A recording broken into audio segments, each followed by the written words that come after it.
Welcome to another installment of Ron Ruth Presents right here on DJN TV. It's always wonderful to see all of you watching. Actually, I can't really see you, but I think that really kind of sounds pretty good.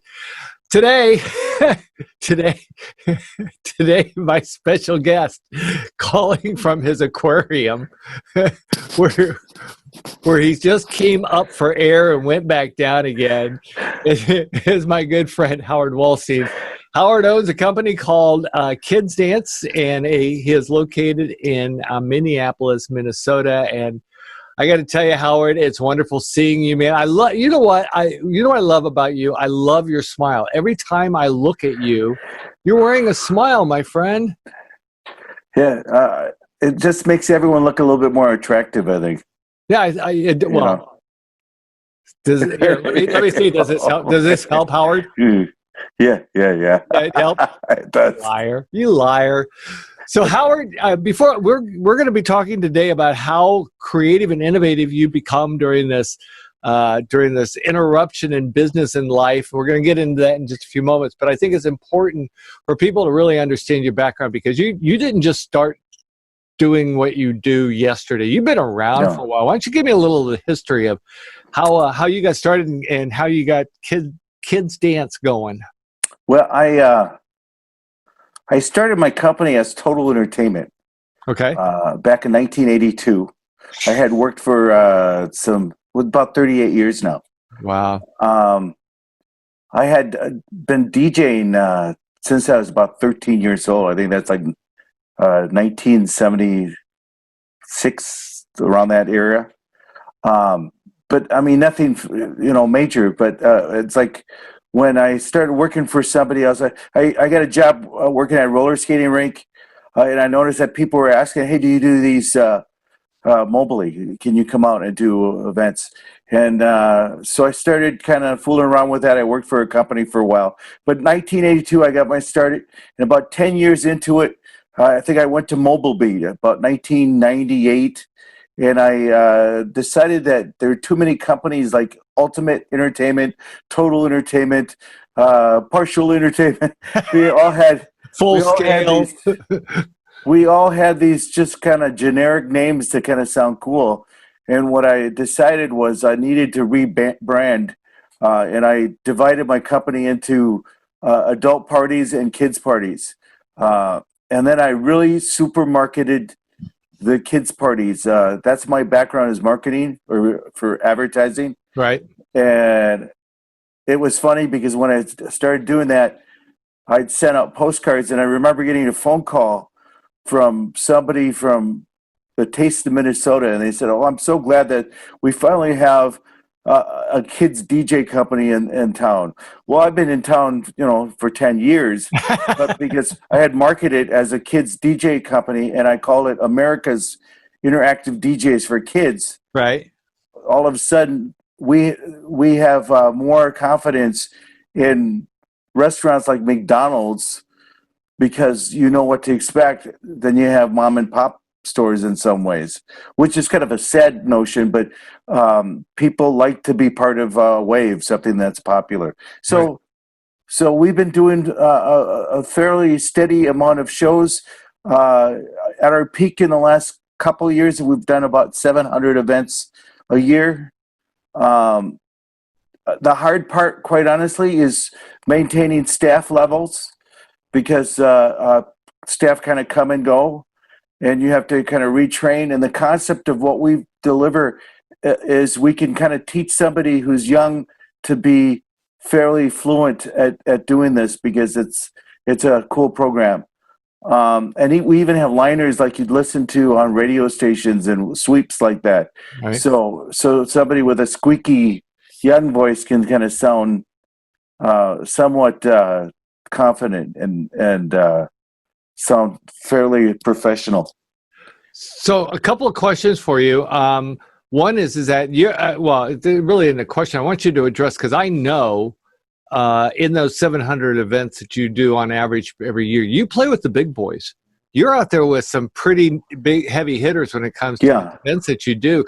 can you go ahead and address some of those? Because I think they're really cool myself. Yeah, well, it's interesting. We do a lot of amusement. We do like the major amusement park here in the Midwest called Valley Fair. We do Minnesota Twins games. I've done Minnesota Vikings Fest, the Children's Hospital, U.S. Bank Stadium for the Vikings. I did Prince Night for the. We did 3 times.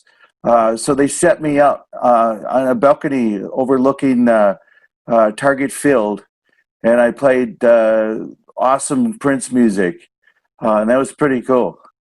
And for those that don't know, Prince is, of course, from the Minneapolis area, of course. Yeah.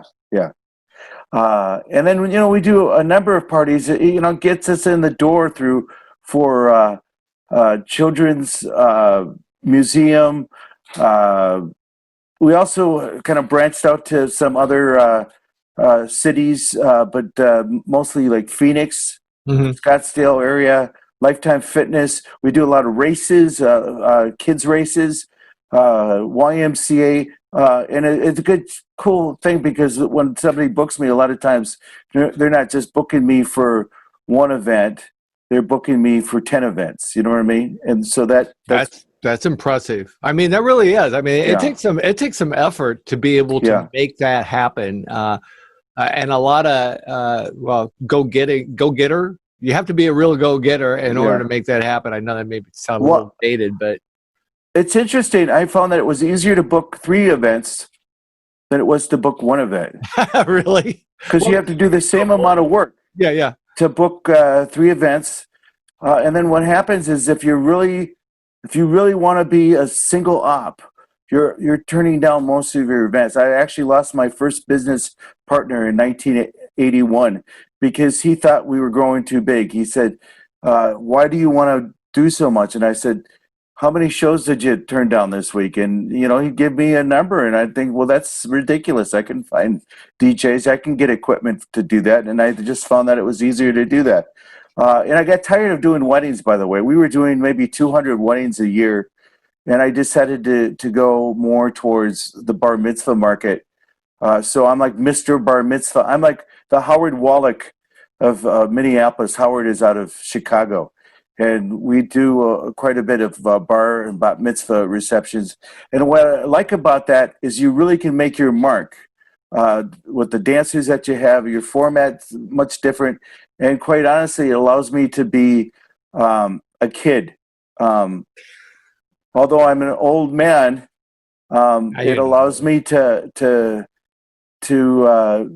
make my mark and do something unusual. Weddings are a little bit more... they're more relaxed in terms of you have to follow instructions. Right. I've never followed instructions very well. I think the salt water from your aquarium is helping keeping you young. You have a young look to you, Howard. You're not an old man. And it's funny because what happened with you is the opposite of what happened to me. Is I tried doing I had.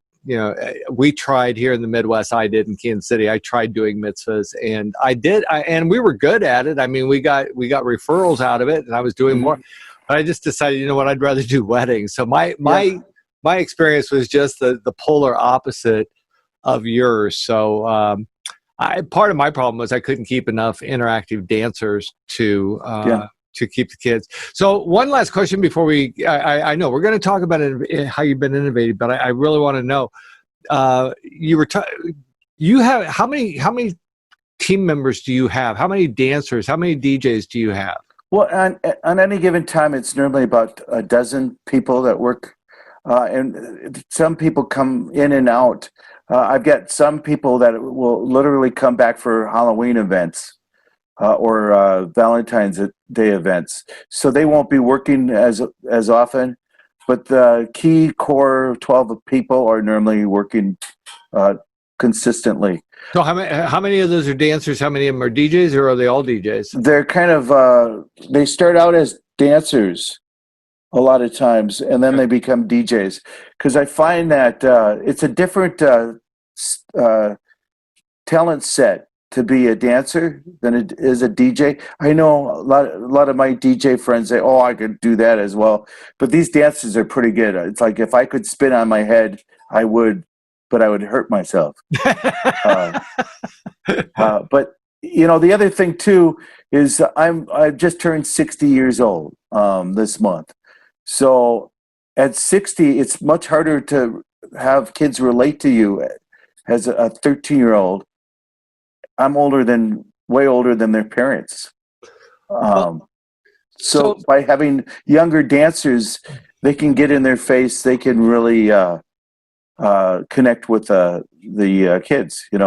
So my question is that it's because when you think of working with kids, that's a different mindset than working with, at least I would assume. I mean, having done mitzvahs, I can tell you it's a different mindset working with kids than it is working with adults. So my question to you is that how do you go about it's a two-part question.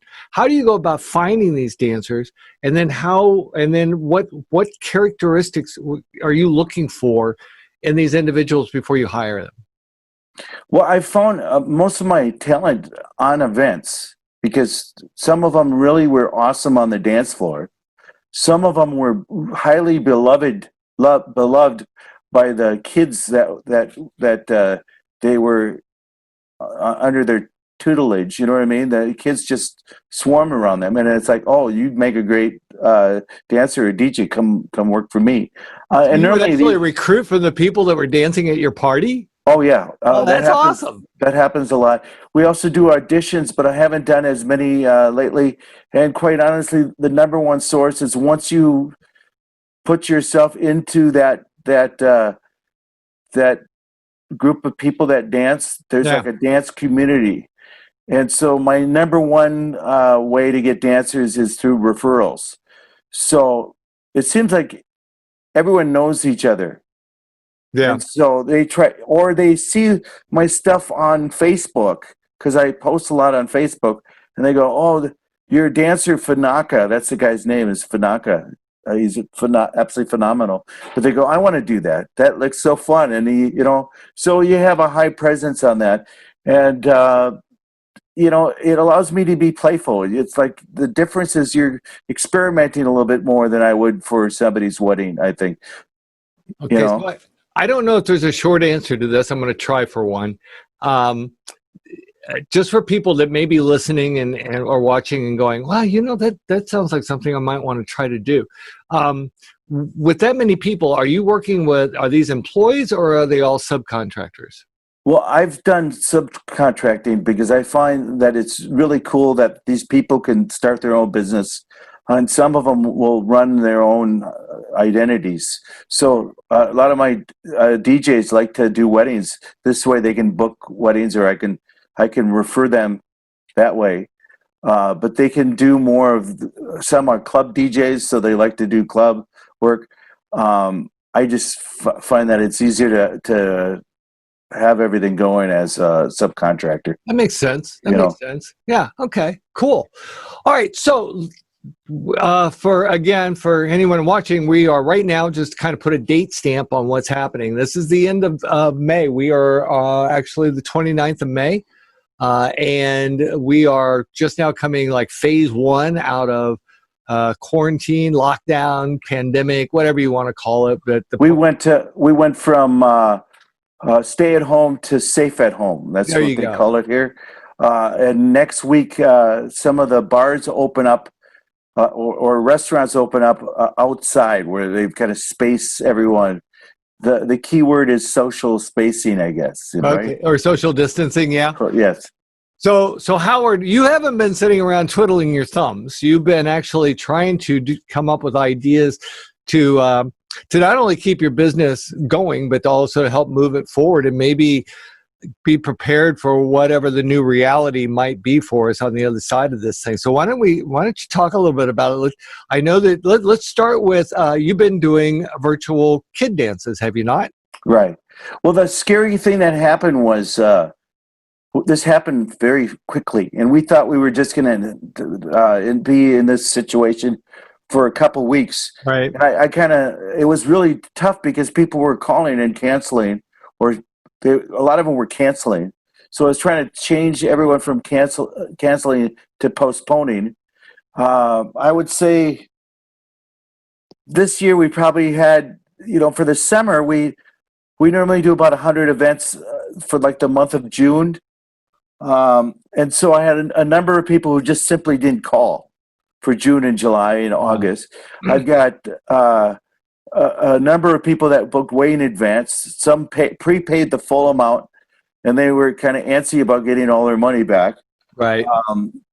Some people paid deposits, and some earmarks said, okay, we don't do deposits. I've got some clients like the city of Minneapolis that has a policy where they won't send a deposit. So you have to go on their terms. And believe me, it's a type of thing where they're booking 20 events, you go on their terms. Right. But so the scary thing was I wasn't able to refund money. I did it on a limited basis at first, but then I ran out of money quickly. And so it's like really important to try to get them to reschedule. And some were pretty aggravated about it. It's like they called me a number of times or emailed me a number of times. On one occasion, I had one person said, I expected that you'd keep my money until you did our event. Why can't you refund your money? I said, well, I'm a small business, and the money that you paid me months ago went to help somebody else in terms of paying my staff or my expenses, my rent, and I remember getting an earful about I wasn't responsible. And I finally convinced her, okay, listen, it's like, so you've got kids coming back next year. All I'm asking is that we just put everything on hold. I didn't cancel on you.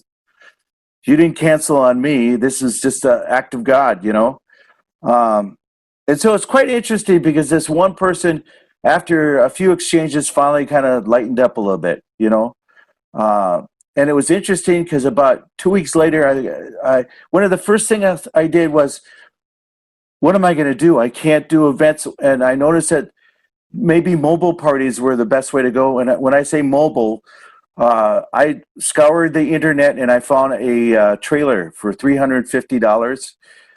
It looked like a good deal. I went out and bought it the very next day. I didn't even have a trailer hitch on my car.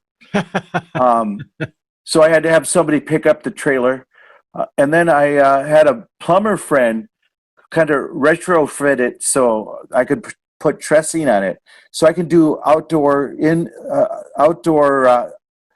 night events where I've got the trussing that holds the speakers, because I didn't want to have speaker stands that were clumsy that would fall or whatever.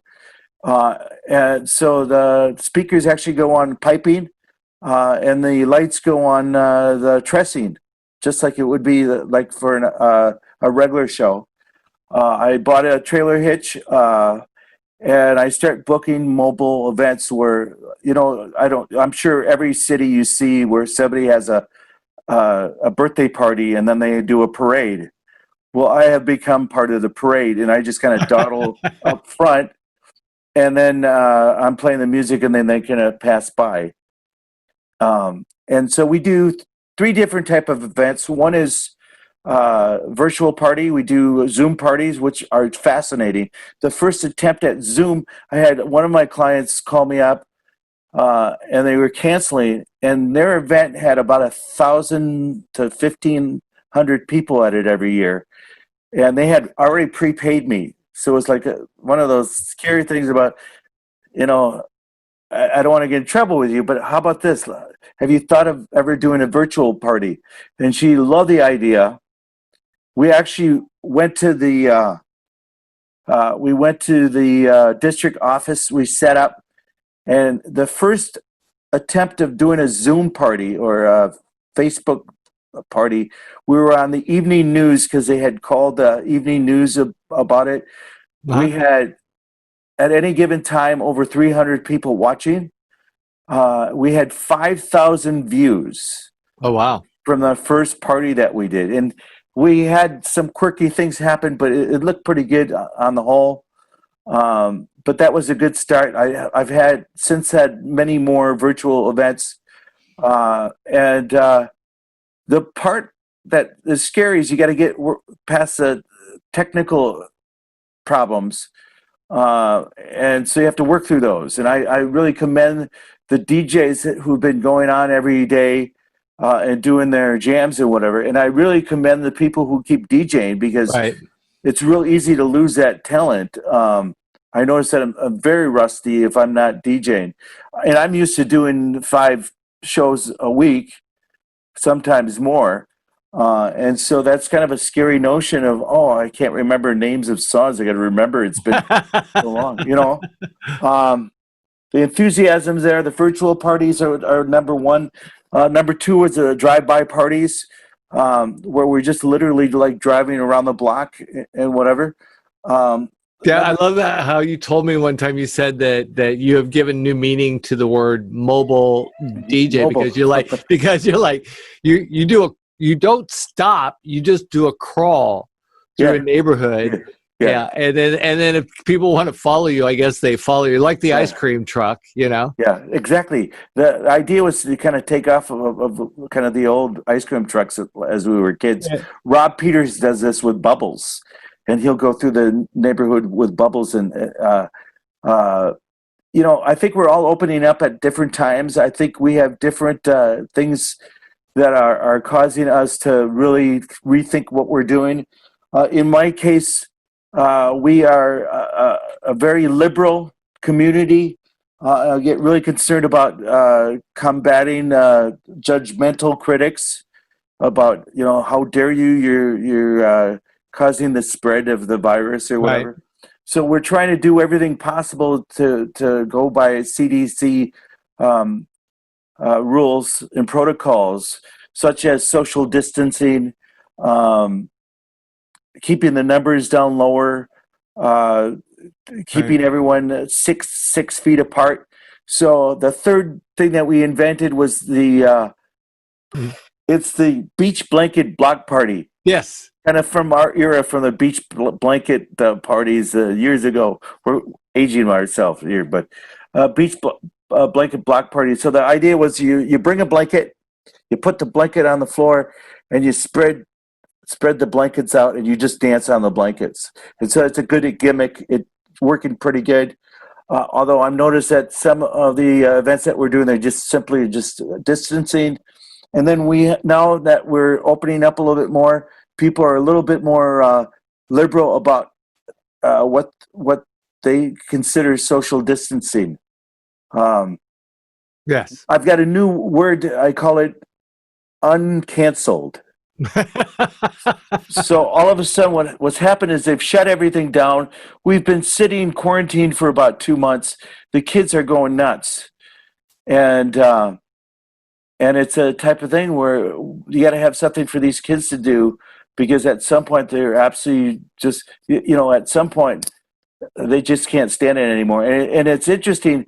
I like the virtual events, but the problem with the virtual events I find is the kids are sitting in front of their screen hours at a time. They're doing the social learning or distant learning. Right.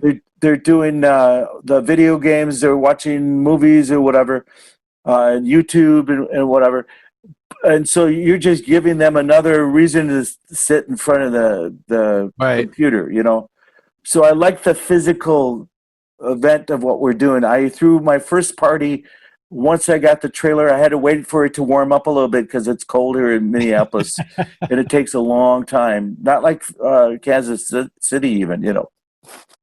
But so I did a fundraiser for Children's Hospital. We raised about $75, and I just passed around the hat. I put the notification on Nextdoor.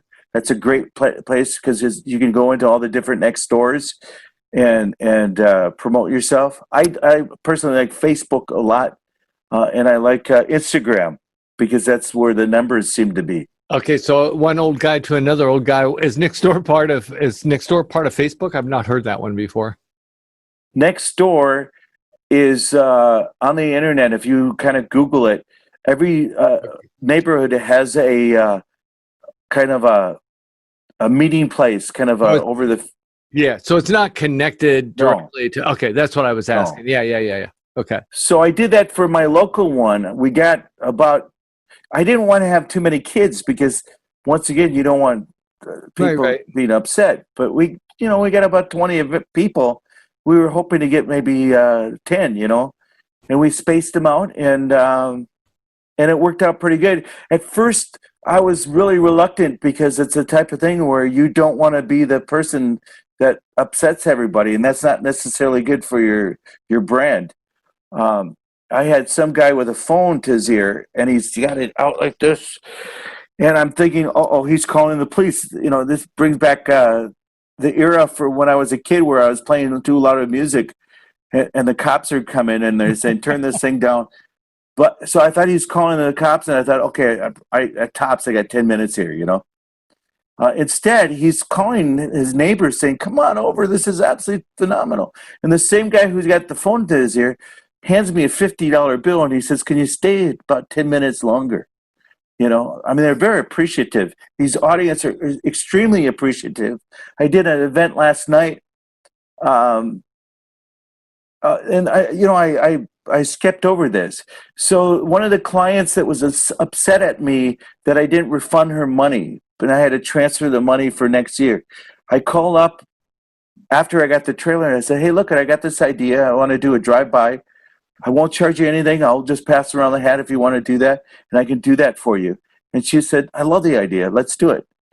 So I did that last night, and it was phenomenal. The kids are so into it because they're just starving that attention, that physical energy. It's not the same to sit and watch videos all the time. So even without a dancer, because some of these things that I'm getting on a very light notice, and so I just go out and do them. And Jason in South Dakota, everything's open up. He's doing probably 10, 12 parties in a couple weeks. I'm not doing that many right now. I've got. Wait a minute. When you're talking parties, are you talking about these street parties? Well, he's doing bubble parties, and he's setting up. He's calling them driveway parties. Right. Everyone seems to be doing different things. Rob Foray in Salt Lake City is doing an awesome thing where he's made the news and saw that. Yeah, so it's like really cool. People are doing things, and I ask everybody, if you feel comfortable about it, you really have to step forward, because in this industry, it's real easy to take criticism. You're going to take criticism anyway, and at some point, it's like if you step forward, you can kind of test the water to see how your community is going to take it. Yeah, and some of the stories I've heard. There's a couple. They own Soundwave Entertainment in Boise, Idaho. Kristen and Adam Cole, and they're doing. They call it Beats to the Streets, which is kind of similar to what you're doing. They have a pickup, and they've equipped it with truss and all that, but what I'm learning from, and I've been talking to a lot of DJs recently, and also been following a lot of different threads on this. What I'm learning is that, in a way, it's best not to really ask for money from the standpoint of getting paid. It's better to ask for a donation, or as you say, because people are being far more generous that way than they would be. They'd be arguing over $75 for a drive-by party, but they'll gladly give you $75 just without even really realizing that they're doing it. Right. And then the other part of this, and I think this is an important factor that gets left out, except in Rob's case, what I saw on Rob's news story, giving back to the community, like all of you are doing, like you and all, that pays dividends. That goodwill that you're providing to your community will pay dividends on the other side of this. I know it's hard to go out there right now and not ask for money and just Yeah. pass the hat. But on the other side of this, when people are ready to start partying again at full speed, they'll remember you Yeah. guys. Well, and that's what I've been thinking about this. It's the type of thing where this really hit us fast. Right. It's like one day we're social distancing and quarantine, Right. thinking that we're going to be quarantined for maybe a week to curb the spread. And before you know it, everything's closing. I mean, everything's shut down, and it looks pretty dire at some point. And my sense is, as the numbers start coming in a little bit more, I'm an optimist. It's the type of thing where the more they do testing, they're finding out that the morbidity rate is a little bit lower. The models have not been cooperating the way they originally thought. It's such a novel virus; they don't know really what they were up against. And it's a type of thing where when this is happening, it's like things are opening up, and then hence the word uncancel. The word uncancel is really big in my vocabulary right now. So I've got 3 events coming up next week. They originally had canceled, or they said, well, let's get back to you. And I followed up and said, hey, look, I got you on the calendar. What do you want to do? And they go, can we wait a little bit longer? I said, that's fine. I kind of work out on their timeline. Right. But they want to go through with it. And what I'm finding, so the party I did last night was kind of a generous thing that I did for somebody who had booked and they had to postpone. Right.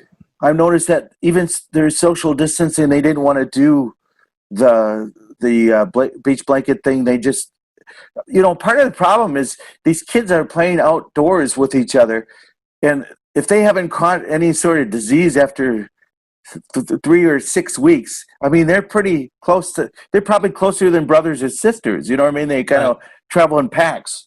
So we didn't do any sort of social distancing. I suggested it, but that was declined, and I was willing to do it. But the cool thing is, I got the physical barrier. I'm on a trailer. It's movable.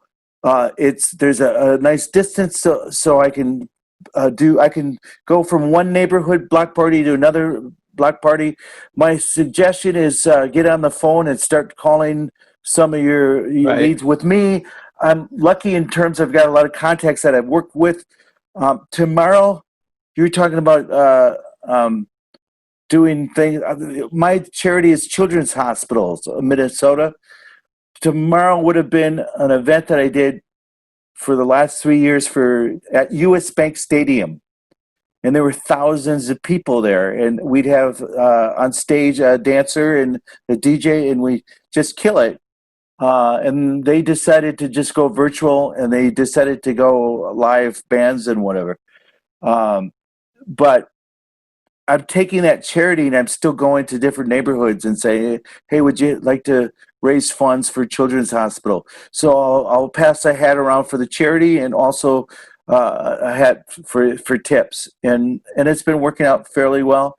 And quite honestly, Minnesota opens up June 1st when it comes to outdoor restaurants and whatever. And I think as people get more acclimated to opening up,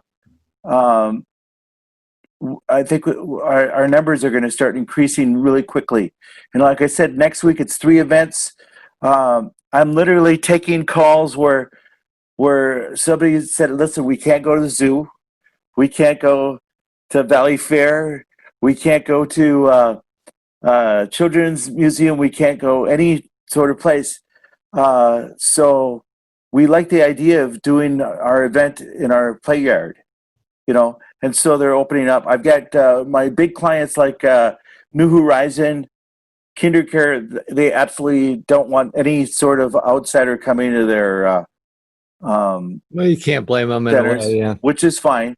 But there are private centers that are saying, look, we got to do something with the kids. We're going nuts.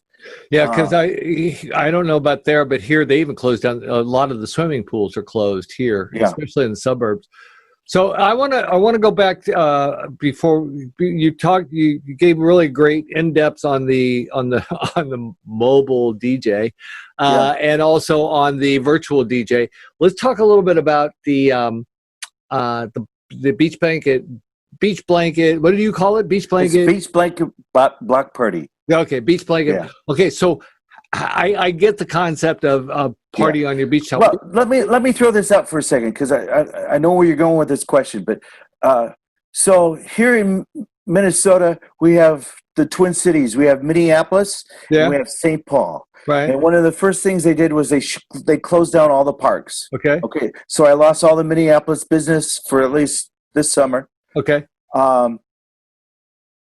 And so Minneapolis found out that when they closed down the parks, all of a sudden the kids were doing pickup basketball. They were using Yeah, the so parks they took anyway. out the baskets. Yeah, so they took the baskets They off. did that here. And so they're trying to keep the kids social distancing. It's not really working that hard. St. Paul, instead of taking down the baskets, decided to open up their parks. They hired more staff to just watch Right. the games and whatever and make sure that they're social distancing and whatever. The cool thing about being a DJ and the selling point for me is I've got the microphone, the power of the microphone. And it's like if you really want to have the kids do an activity where they're safe and they're supervised, a DJ is a way to go because I can keep them separated with the beach blanket idea, or even if they put squares on the playground. But I'm the one that can say, hey, look, you guys got to keep it distant or whatever. As a DJ, you're doing what the client wants you to do, and it's like if they're that concerned, that's cool. The other thing we're doing is on some of these events, we're limiting the time, so they're keeping the numbers to 10 kids. So it's maybe like 15 a minute shows, and then they bring in the next group of kids, doing another 15 minutes for that group, and then doing another 15 minutes, which is not necessarily ideal as a DJ. Whenever I did shows before this, the more the merrier. I think the little kids follow the big kids. It's like if you have 200 kids in one room, it's much easier to get them to catch on the energy or whatever. Right. But it's better than doing nothing. It's a type of thing where you give them solutions to their problems because they're in a world of hurt. Their numbers are down. And if I can offer them a surface where it's fun, it's exciting, they get that, so they're in good mood, and it's a really healthy thing to do. And I feel like I'm kind of fulfilling a need for everybody. Okay, so my question was going to be: are you doing you're doing these beach blanket parties in parks or in private property? Which way is it, or both? What I'm finding is that the private property, they're actually not social distancing. They're not as concerned about it. The clients who are doing it in the parks are actually physically distancing, and I'm doing that for them. You know what I mean? It's a type of thing. It depends on who hires you. I think part of it is risk. It's a type of thing where you got risk management going on. It's how much risk are you willing to put up with? And as a DJ, as a small business person, really, it's all about risk management. It's a type of thing where the first problem we have is you've got critics who are judging whether you're doing something that's needed because you're worried about spreading the virus. Right. The second thing is you're dealing with fewer kids because everything's closed and people are not sending their kids to daycare centers or whatever. The next thing is the daycare centers have fewer kids, So, but the other thing is consumer confidence. As long as there's no consumer confidence about what's going on, you're up in an uphill battle because you've got to, it's the type of thing where at some point everything's going to open up. Right. And then phone calls are going to start coming back in, and you have to be ready for this. And so one of the things that I've submitted to you was some marketing materials because I got to show them something so I can explain what we do. I got to make it look fun. I have to make it look as fun as we're doing 200 kids or whatever, but we're doing them in smaller numbers. So it's something for them to visualize. And when I'm contacting my clients, I'm reminding them that I've got 3 different type of parties that we're doing. We're doing the virtual parties. We're doing the block the drive-bys. We're doing the beach blanket block parties. It's the type of thing where I'm trying to give them solutions to what they're doing. Right. Right. You know. And with that, Howard, that's awesome. Yeah, I'm so happy for you. I'm glad to see that you have found a way, at least, if nothing else, to keep afloat at least for a while until things start to open up again. So if someone, before we end this conversation, if somebody wanted to reach out to you and learn more about some of the things you're doing, I know you're a very giving individual. Yeah. What's going to be the best email address for them to reach you in your aquarium? Well, they can reach me at howard@kidsdance.com. We're still looking for different cities that want to do Kids Dance idea. We're working with a lot of the clubs, the health clubs and daycare centers. And it's the type of thing where if you're one of our affiliates, you can pick up a lot of shows, with less. I didn't know you did that. You do. Yes. You have affiliates across. Do you have? Yeah. You have affiliates across the country? Yeah. So we have different cities that are doing some. Some are less active than others right now. Some have got the name. Yes.